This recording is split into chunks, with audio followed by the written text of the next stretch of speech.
going to show you how to make this super simple vegan chocolate cake.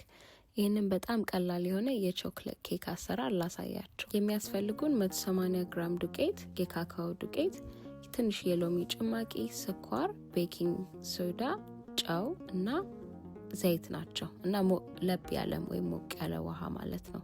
መጀመሪያ ደረቅ ግብአቶቹን እንቀላቅላለን። ከዛ ፈሳሾቹን አንድ ላይ እንቀላቅልና እንጨምረዋለን ማለት ነው። ሚክስ አድርገን ኦቨናችን ውስጥ ካስገባን በኋላ ለኬኩ ክሬሙን እንሰራለን። እዚህ ጋር ማቆም ከፈለጋችሁ እንደዚሁ ኬኩ እንደወጣ አይሲንግ ሹገር አርጋችሁበት ታረጉት ትችላላችሁ። እንደምታዩት ከለሩ ማብራቱ ነው እንጂ እንደዚህ አይነት ከለር ነው ያለው።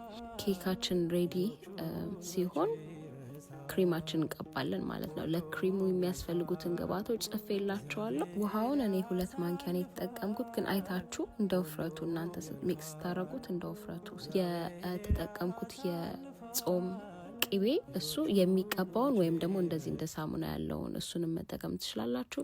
በጣም ቀላል፣ ጣዕሙም ልዩ ነው። ኢንጆይ